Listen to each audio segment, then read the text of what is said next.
Hola Chicas! Welcome to 20 Questions With, a radio segment in conjunction with Latinitas Magazine. Latinitas Magazine is a strong voice for Latina and POC youth, which is why the host of 20 Questions With are all young women of color looking to gain experience in innovative and creative fields just like you. In each episode, you'll hear from striking women who are inspiring today's youth with their passion, motivation, and grit. Today, join volunteer writers Amanda Landa and Angelique Hechavarria while they sit down and ask 20 questions with Kizzy Dogan, who just released her debut book titled 13 Lessons for Every Teen Girl's Journey to Womanhood. Before we get started, here's what you should know. In addition to just releasing a book, Kizzy is the CEO of T&G Commercial Cleaning and the founder of Love Circle Inc., a 501c3 nonprofit organization that is geared for boys and girls who lost a parent before adulthood. Her book was written to motivate, inspire, and empower young girls to always speak up freely and truthfully. Her passionate desire is that young girls will learn how to communicate with their authentic feelings without the fear of being judged, ignored, rejected, misunderstood, or unheard. Latinitas Magazine is proud to speak with Kizzy, so let's get started with today's show.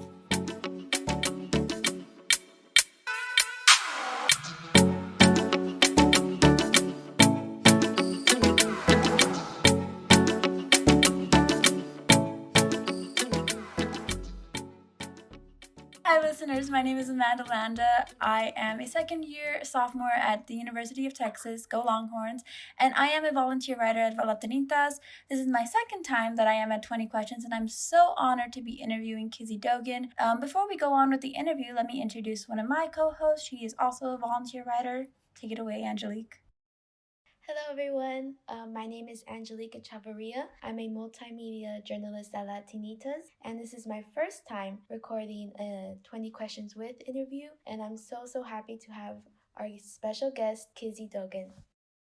Thank you so much, Kizzy, for joining us. I really appreciate it. Let's get started with the questions. So to begin, your book 13, the demographic is for teenagers, and it's basically a guide in order for them to learn lessons before they transform into womanhood. So one main theme emphasized in your book 13 is self-love. So how has your journey with self-love made the person you are today? First of all, Amanda, I want to thank you for taking time out to have me here, to interview me, and to have me be a part of this show today. So, thank you guys very much. I'm delighted that you asked me that question because one of the advice I wish to share with young girls, and I believe is the most impactful and necessary in teaching them the importance of self love. Unfortunately, I didn't always conduct myself as a girl or woman with self love, even though I thought I did. I thought because I never suffered from body image issues or always knew I was attractive, that meant I had self love. And actually, that only means that I have self esteem, not self love. It's a big difference. It took me some time, but I figured it out.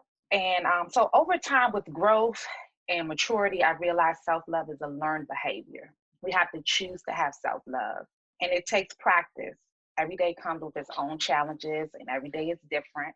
But I believe when we have self love, we can forgive ourselves for mistakes that we made, for disappointing ourselves. We have acceptance of our flaws, and acceptance of the great things that make us who we are. We have compassion for ourselves. Sometimes we're hard on ourselves and we can forgive others and be sympathetic to others, but not towards ourselves. So when we have self love, we share that same heart with ourselves that we share with the world. And we're patient. We're patient with ourselves. We know that we're going to make mistakes. We're not going to always get it right, but we have patience. So self love is the most impactful thing that I wish to instill in young girls. So, and I want them to learn it early, not past their 20s and 30s and 40s, and they like wake up one morning like, what in the world? But if we get that concept early, that it's okay to want to lose weight, but we still must love ourselves at that weight. It's okay to want longer hair, but we have to love ourselves with frizzy and short and whatever type hair that God gave us. Once we develop that and we can walk in that, that's when we have self-love, and that is the most impactful message that I wish to send to young girls around the world. I really love that message, especially since although your demographic is young girls, I really like how that can apply to like women my age or women like above that age. Like it's never too late for women to develop self-love, and I really love that about your book. Speaking of self-love, yes, definitely. Speaking of self-love, what's something you like to do to promote self-care? My mantra is do it in moderation. I believe in proper diet and exercise to maintain a healthy life because health is wealth. However, I don't beat myself up when I want to indulge in my guilty pleasures, such as pizza, fries, chocolate. Those are my three favorites. I don't always agree with my waistline, but they're my three favorites, and I don't beat myself up. I enjoy pizza. I'll eat 2 slices. I may even eat 3. And so for me to promoting self-care is to do the things that make me happy, and don't have any judgment of it. If it's healthy, it's okay to do it in moderation. It's okay. I'm an early riser. And so for me, that's when I usually have my me time because my house is quiet, the kids are sleeping. And I mean, when I say early riser, I'm up at 4 a.m. like a crazy person, but I'm up at 4 a.m. And in that time that I have those few hours to myself, I can do whatever I want. I can even work out if I choose to. I can lay in the bed and do nothing. I can surf the internet. I look at whatever I feel like doing in that moment to spend time with myself, of meditating and praying and thinking and writing, whatever it is. That's how I promote my self-love. I do everything in moderation, and I also spend quality time with myself. And growing up, were there any women, either fictional, whether on a TV show or on a movie or somebody in your life, were there any women that truly inspired you? Absolutely. I'm a girl's girl, and I believe women rule the world. So I've always gotten inspiration from the beauty, intelligence, and strength of females. Like there's so many women that inspired me. But two fictional characters that really inspired me are Diane Carroll, her character of Dominique Devereaux on Dynasty. It was an 80s sitcom. She just blew me away when she stepped onto the scene. And then also Claire Huxtable. She was the mom on The Cosby Show. Both women were sophisticated, they were career women, and they were unapologetic. And so their boldness really did it for me. Like that's who I wanted to be. Like little girls probably strive to be Cinderella, but for me as a teenager growing up watching them, I think probably at 10 or 11 is when I first met Dominique Devereaux. I said, oh no, that's who I want to be. When I grow up, I'm going to be just like that. I'm going to walk in that office building with my bad suits on and my briefcase, and I'm going to run everything. So that's who I wanted to be growing up, Dominique Devereaux or Claire Huxtable. Like I just knew that I wanted to be a career woman, and I wanted to be bold. Also, the women in my family, I come from a massive family of women. So they were always stylish, always independent, and always smart. And so I was inspired by the women in my family. I love that. Um, and going back to the book, what was your writing process when it came to writing 13? It took me 2 years to write this book. 2 years. It started off as an idea that I was just driving in my car, and God spoke to me and said, "You need to write this book." And at first, I was very excited, and I was like, "Oh my God, okay, okay." I was a little apprehensive because I really never thought of becoming a writer, but I was like, "Wow, this is a great idea, and this is something that I wish that I had as a teenager, especially considering that my mom passed away when I was 14." So I had to learn a lot of things from my peers. And so what I did is I just had all these ideas just flooding, and I just started writing, writing, writing. I would write on my cell phone when I was in the gym, sitting in the sauna.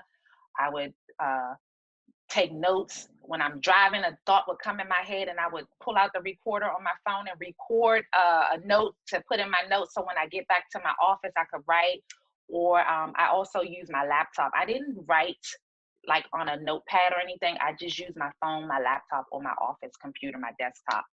And then I got an author coach because sometime during that writing process, I got a little scared to tell my story. And I was like, oh, this is too deep. I don't know if I'm ready to reveal all these things. So I kind of slacked off. Found a writing coach. She was like, oh no, we're going to get this together. You're going to complete this book. I believe in this project. And we sat down and thought about the 13 most important pieces of advice that I wanted to share. So once we narrowed that down, each week she like held me to the fire. I had to submit a chapter to her every Sunday. So every Sunday I had to submit it to her. Monday she would call me. We would talk about it. And then, okay, that's it. Start the next chapter. And so at the end of that, and we read the whole book together, like to make sure that it conveyed my message. And after that, I submitted it to the editor. And that's when the real work came, because the editor, she had so many red marks through the whole manuscript. It was like sliced and diced. I was like, oh, I thought I was complete. She was like, oh, no, no, no, no. But I'm so happy that I did that, because had I not, it wouldn't be what it is today. The book would not. I am so pleased with the outcome of this book. And so that's what happened. So I just wrote down ideas. I had no structure in the beginning. I was just writing. And it was kind of reading like a memoir, and that's not what I wanted. And I was like, wait a minute. So the editor was like, because first of all, you don't need to talk about this. You need to just stick to the point, So that helped me a lot. Having a writing coach and an editor was the process that I took to complete this book. And when developing 13, whether it's getting the ideas and working on publishing it, when developing it, were there ever any moments where you thought about your 13-year-old self? Oh, absolutely. Throughout the entire process. From the moment the idea came into my mind, and it was just a simple thing, I'm just driving along, and the voice says, you're going to write a book titled, and you're going to title it 13, and it's going to be geared to teenage girls. So I just went right back to being 13, 14, 15, and I was like, oh wow, had I known this, I probably wouldn't have made these mistakes. So I throughout the entire process, I thought about myself as well as all my other 13-year-old friends at the time. And what would you say to your 13-year-old self if you could see her now? Oh my goodness. If I could see 13-year-old Kizzy, I would definitely say, Kizzy, you are dope. I would tell her that mistakes are inevitable and it's okay. She will recover from those mistakes. I would tell her not to be so hard on herself. She is worthy and she shouldn't sell herself short. I would tell her to always strive for excellence. And I would definitely instill in her to not waste her time and energy on unworthy and undeserving people. And I would just encourage her to be her prominent, most advocate for herself. I would tell her to advocate for herself at all costs, never lose her voice for the fear of rejection or conflict or the fear of being misunderstood. And I would just tell her that I love her. And when it comes to 13, as mentioned before, this is a great book, especially for teenage girls, to basically learn and to understand that life is troubling, and it's really good to understand and have them develop a mindset in order for them to have a way smoother transition when it comes to growing up and dealing with the world. So when it comes to 13, what are some main takeaways you hope your readers, especially teenage girls, can find in your book? It is my heartfelt desire that my readers see my passion for empowering girls. Like that is my life's purpose, to empower young women and young adults. So I hope that they can see my authenticity and my vulnerability after reading the book. And the key takeaways that I really want for teenage girls to understand that they are worthy and they are valuable. I want them to realize that much sooner than later. Like I want them to know their worth as early as possible. That way they can strive for excellence and they can excel. I also want them to know that they're enough. They are absolutely enough. They don't have to change anything. They don't have to become anybody else. They can just show up and be themselves, and that is enough. And lastly, I pray they discover, after reading the book, they discover their superpower and they start to use it to do the most good. That's the main takeaways that I want for young girls: to know their worth, know they're enough, and to discover their superpowers. Now, talking a little bit more about you, can you describe a usual day in your life? It can be work-wise or home-wise or both. Oh my goodness. On most days, my days start early. Before the pandemic, I was in the gym at 5 a.m. By 8 o'clock, my sons were in school. I slept them all over town to school from where we live. In between their school time, I would go to my office, have meetings, or either I would go to site visits and show up on projects, different projects where I'm working to manage and make sure oversee everything's running smoothly. Phone conferences I would have. Then my sons were engaged. I have twins and I have three sons, but one is grown, so I don't have to carry him all over town. But my two younger sons, they participated in a lot of sports. So there was a lot of practices and a lot of games. So besides taking them back and forth to practice and screaming and cheering like a crazy mominger on the sideline, that was my day. Now that we're in the pandemic, things have slowed down. I'm still like all over the place because that's just my personality. I'm a chicken with my head cut off sometimes because I may start this project and then I'll put that down and I'll start something different and then I'm on to something. So I'm always all over the place, but I am so grateful that I have slowed down. I'm not driving anyone to school, although I wish now that we could go back into the building because I don't like being the teacher at home. So, but that's typically a day for me.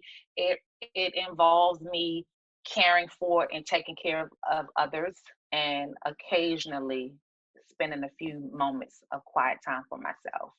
And I'm just curious, what's the latest thing you've been working on?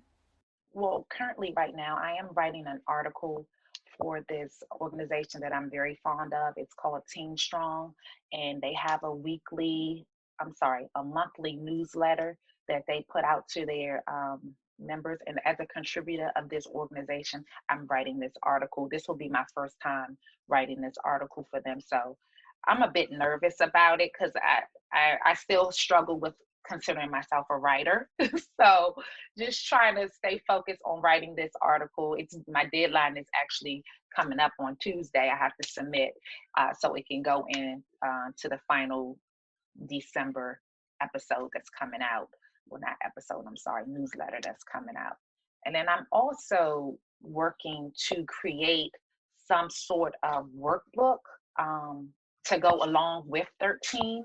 So the girls, not only do they have the book to read, but they have some type of worksheet or workbook so they can work through different exercises to really get the message that I was trying to convey in the book. And lastly, I am working with my sons, my younger sons, to develop a hair care line. So this is something totally new, something way out of my wheelhouse. I have no experience with hair care, but they're always planning their hair, and the idea popped in my head like, you guys should really have a hair care line for young males because you're always in my product. So I think you should create your own product. So that's what we're working on right now. That's great. And reading your bio and researching on you, you've had many accomplishments involving helping the young demographic, such as volunteering with the Leadership Program and Love Circle Inc., and all of that. So, my final question is, in your own words, why do you believe it's important to help the youth? Not only is it necessary to support young people, I feel it's my duty and obligation as a person that's going to pave the way for them to come behind me. Besides the fact that they're going to be our future and we're going to need them to take care of us, I feel it's important to offer encouragement, guidance, inspiration, and love to young people. When we foster the best qualities in young people, they grow up to become whole, healthy, productive, happy, and inspired citizens, and they'll do great things. So that's why I think it's important that we give encouragement to young people. Thank you so much for your wonderful answers, Kizzy. I'm going to go ahead and pass it on to my co host, Angelique. Thank you so much. Thank you, Amanda. Hello, Kizzy. I wanted to ask you, what are some of the challenges you faced to get to this point in your career? The key challenges I've encountered to get to this point in my career, besides fear and self doubt, I face rejection. I faced having a lack of funding to fund some of the projects that I wanted to do. I had to use my own money and my own resources. I had a limited access to some of those resources, whereas didn't get bank loans to start this project or to pay for materials or things like that, or I just didn't know the right people to talk to. I also had some bad partnerships, and I didn't make good decisions when collaborating with certain people. They didn't have my best interests, and the relationship didn't go as I anticipated it. And also, there's been a lack of opportunity for me. However, I never stopped. I put one foot in front of the other and persevered. Yes, and in relation to this question, what is your personal philosophy that could have, in a way, helped you move along in your journey? Oh, my philosophy is it's not what you say, it's how you say it. I teach my children that it's okay to express their genuine and authentic feelings as long as their communication is transparent, honest, and respectful. So I encourage my sons to speak up when necessary and never be afraid to ask for what they want. And that's my mantra, and that's what I instill in them, that you need to open your mouth and speak up. I remind them, in the saying in my house is, a closed mouth doesn't get fed, and we have not because we ask not. So my philosophy is speak up and ask for, never be afraid to ask for help and to ask for the things that you want. Yes, and switching gears, I was curious to see, where do you see yourself in 10 years? First and foremost, in 10 years, I see myself happily married. I'm not married today, I'm single, and I'm happily single, but in 10 years, I would like to be married. In 10 years, I see myself debt free with financial freedom. I see myself traveling around the world with my children and my family and my friends. I'm traveling around the world for pleasure, as well as to fulfill my mission to speak to young girls all around the world. I feel like in 10 years, I will be doing my God's calling work of inspiring and motivating young girls. I feel like I will be doing that completely full time, because I do a lot of different things today, but I feel like in 10 years, that would those things would take the back seat, and I would just be really focusing on my mission, which is to inspire and empower young women. I'll still have my nonprofit. It'll be profitable. It'll be love. My nonprofit is Love Circle Inc. It'll have tremendous recognition in 10 years for the great work that we do. And the nonprofit is for, well, we go from all ages. The age, it can go from 1 year all the way up into adulthood. And basically it's for any child that lost a parent before adulthood. And what Love Circle Inc. does, it gives resources to young people who's missing a parent. Not only resources, but we provide shelter, we provide food. We do a whole lot of different things just to have a child whole and healthy in the process of grieving and mourning, and then trying to find their way in life without a parent, because it's a tough thing to grow up without a parent. So that's what we do at Love Circle Inc. And I feel like we will continue to do that 10 years from now. In 10 years, I will have written a few more books. That was a great question. I had to really think about that. Thank you for asking that, Angelique. Yes, I love that, and I hope you accomplish all your desires and inspirations I to the think I fullest. Yes, my pleasure. And I also wanted to know, if you could meet anyone, living or dead, who would it be and why? To be honest, I would love to meet Diane Carroll. And as I mentioned, she inspired me when I was a little girl in the 80s. She stepped onto the scene and she was so fierce and fearless. So I would love to meet her and tell her thank you for playing that role, and just for embodying what I feel like strong women are. We're so many different things, but and she displayed that role, and for that she allowed me to dream, and then to also show me, give me representation of what a strong woman is, or what a career woman is. And she had me to have the dream in my mind, like one day I'll be sitting at the table amongst men, and they'll have to listen and take orders from me, and not in a negative way, but like I too can do this. So I would love to meet her. Well, she's passed away last year, but I would have loved to meet her just to tell her thank you for playing that role, because that that character changed my life. Yes, the representation is so, so important. And I also wanted to ask you, what do you like to do in your free time? Oh my goodness. In my free time, I'm a big foodie. So I love to dine out. I I can't stand to cook really. Like my idea of cooking is throw bacon in the oven and waffles in the toaster. Like that's breakfast in my house. But I'm so happy that my sons can cook now. But back to your question, I love spending time with my family and friends. I love dining out, going to different restaurants. And one thing that most people don't know about me, like I'm obsessed with all things fabulous. So I love looking at beautiful things and beautiful people. I searched the internet. I looked through magazines.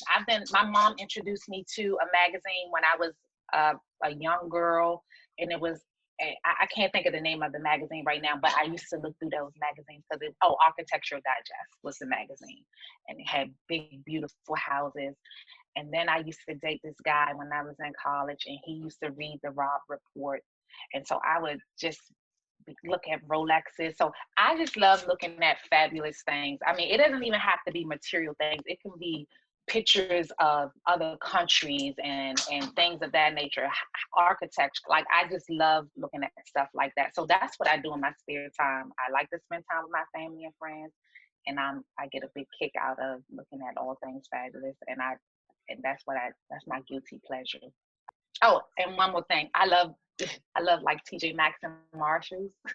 So I go in there with no intentions on buying anything, but then I get excited when I can score lip eyeliner for $3.99 or mascara for not like. So that's what I like to do, and I can spend hours in there. My sons, they can't stand it, but I love to do that. Yes, my mom also loves TJ Maxx and Marshalls.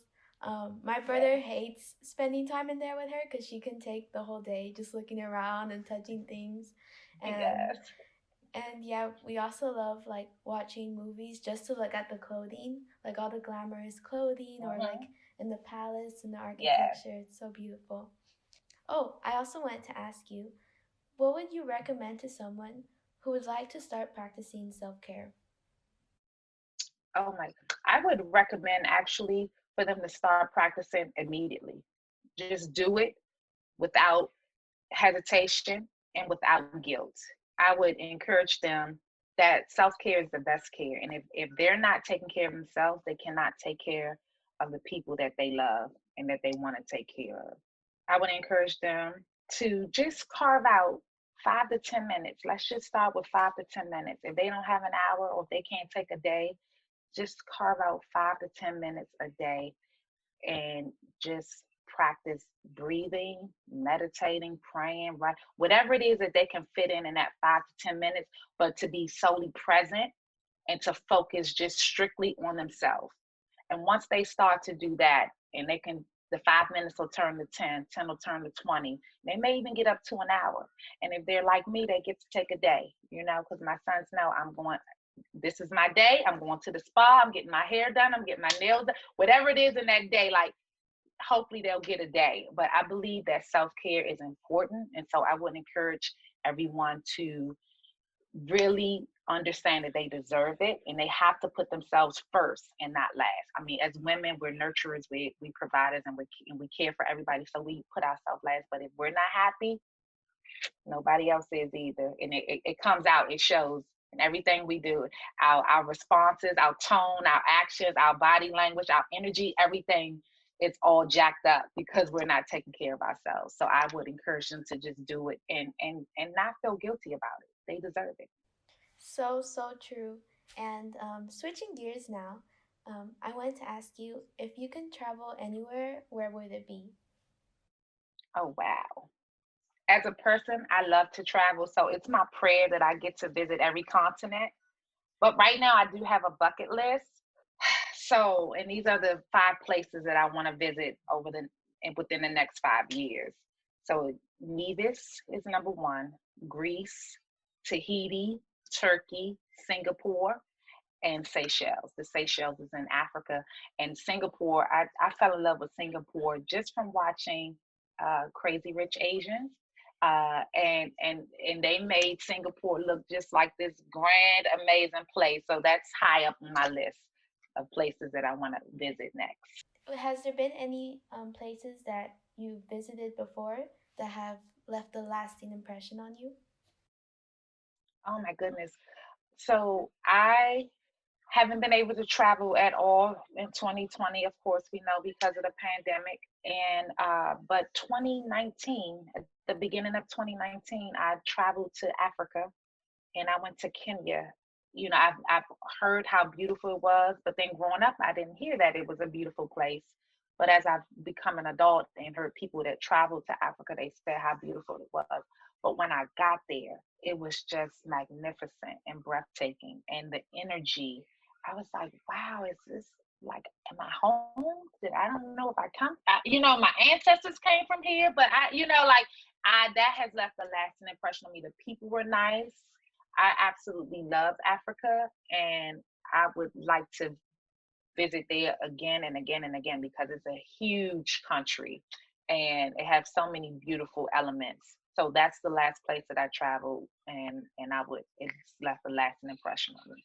I noticed that in your book, 13, is dedicated to your goddaughter. What role did she play in inspiring you to write your book? And Kyra, my goddaughter, she played a massive role in inspiring me to write this book. Initially, when God gave me the idea or the instruction to write this book, she didn't come to the forefront of my mind only because of her age.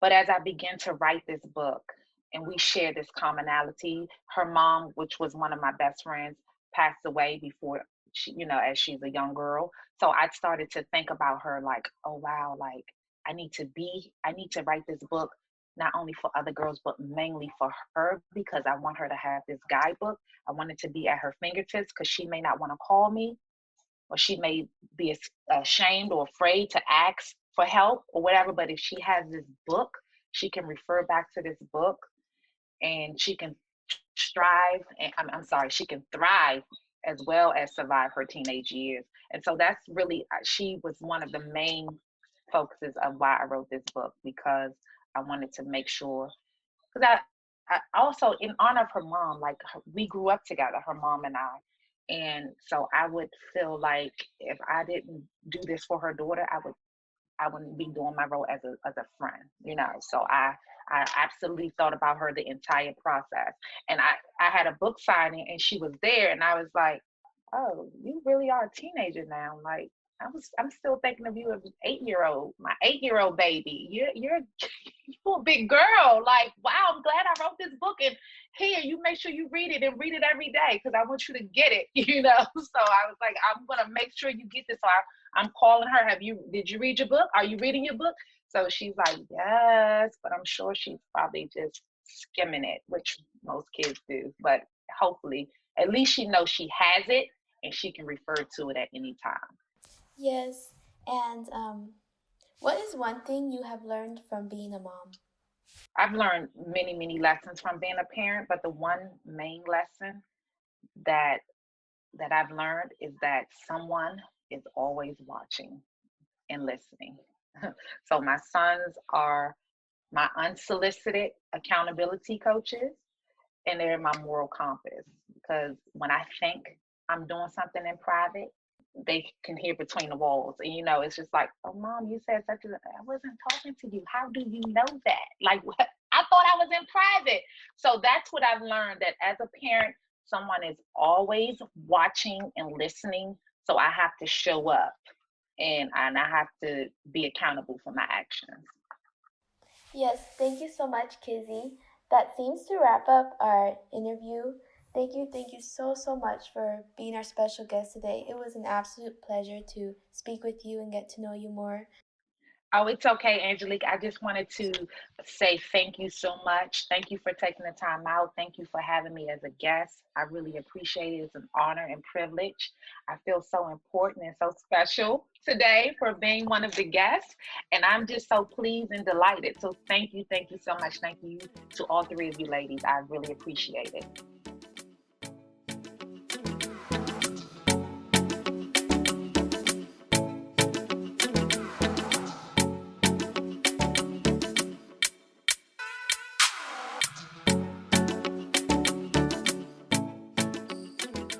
To read Kizzy's novel, 13 Lessons for Every Teen Girl's Journey to Womanhood, you can buy the book on Amazon. If you're interested in pursuing a career in media, make sure to visit us at latinitas.org to join our team. Thank you so much for tuning in to this episode of 20 Questions With. We'll see you next time.